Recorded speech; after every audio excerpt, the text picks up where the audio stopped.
Welcome, Jonah, to Metaladium Pages. It's a great pleasure to talk with you about Pyramaze, this new album, and more things related to the metal world. So, first of all, how have you been during these last years? How is the band Pyramaze during the last years? I'm good, and we've been good. We've been staying busy, writing music and getting ready for this new album release, which is coming out June 23rd. And a couple weeks ago, we played the Nordic Noise Festival in Copenhagen, and that was our first show in 3.5 years because of the pandemic. So, Okay. It has been 3 years since you released Epitaph in 2020 at the beginning of the pandemic. So, how are you feeling now compared to complicated times we were facing when you released your previous album?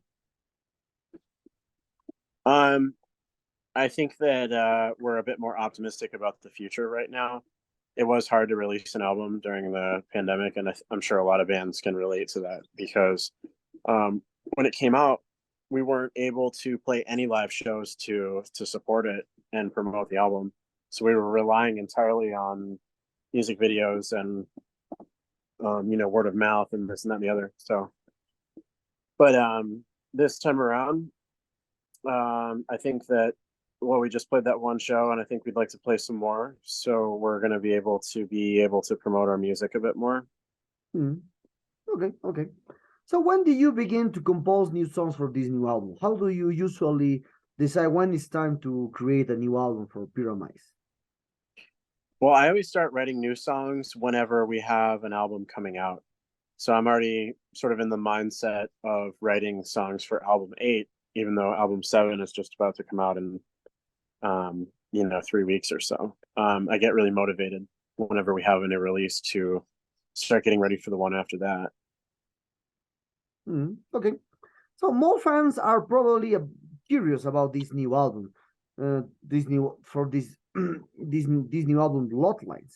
So because Stock is not in the band anymore for this new album, did it change the process of compositions for this new album? Was the album created entirely without him? Yeah, so he didn't participate at all in the creative process and didn't play on the album at all either. So we had to bring in some guest guitar soloists for some of the songs. Although some of the songs we felt like didn't even need guitar solos anyway, so it was fine. But we had Olaf Mork from Amaranth do a solo, and Andrew Kingsley from Unleash the Archers. And then Tim Hansen did some leads and solo on another song as well.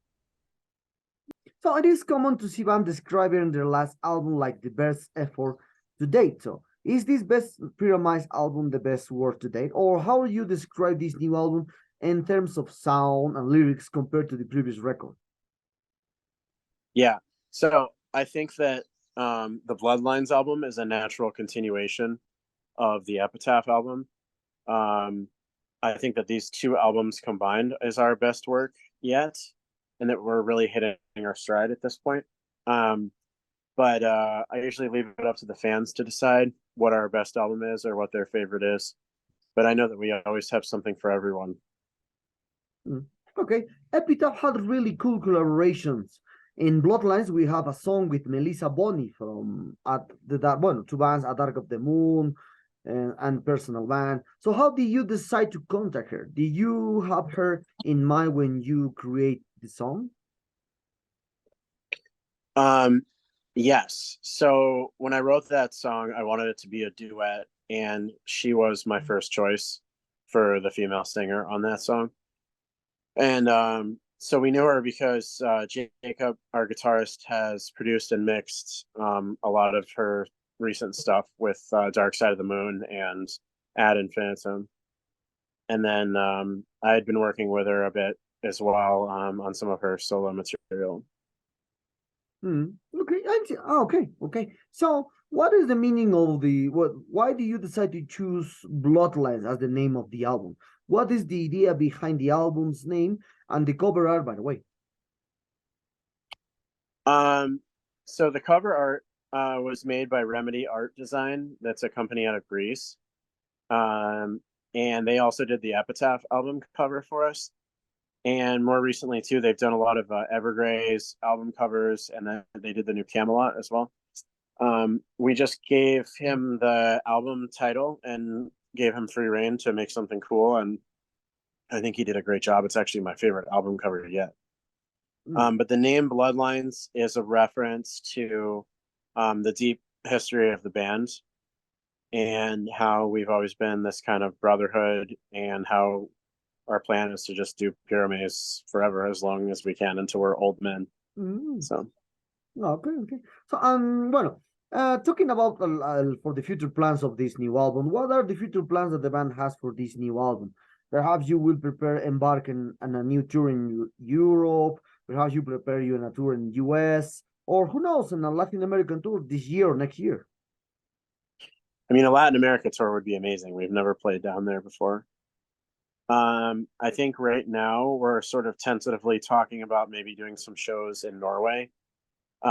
We had a bunch booked during the pandemic to play in Norway, and then we just kept postponing it, and so we need to make those finally happen. But other than that, we're mostly looking to do some festivals, I think. Okay. So talking about other things, now the visual aspect is important for people. Do the social networks and even digital platforms like Spotify show us videos when it's available. So which is why it surprised me. I could not find a live album or DVD from Pyramaze. So why is that? Have you ever thought about doing one, maybe for the 25 years of the band?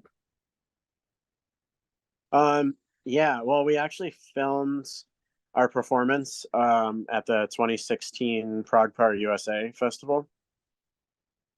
So if we're going to do anything like that, it would be with that footage. But I mean, we don't have definitive plans yet as far as putting anything out, but it is something that we have discussed. Okay. Pyramaze has been developing some really catchy tunes in their last album. Nowadays, we can find bands that do this really well, and even mix pop elements with different metal genres. So, of course, for purists, this is blasphemy.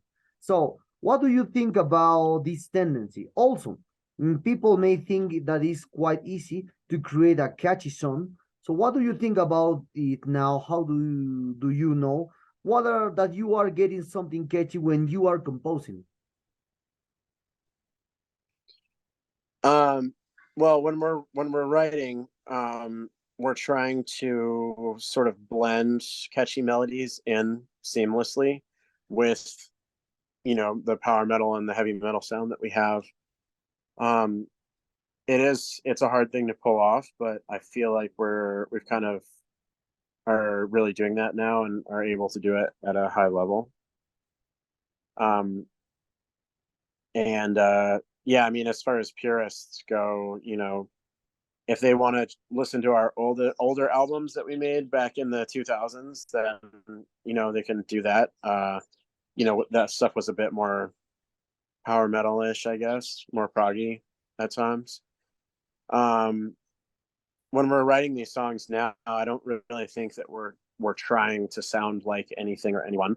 We're just coming together and making the best music that we can. Okay. I'm curious about your opinion regarding the artificial intelligence or AI.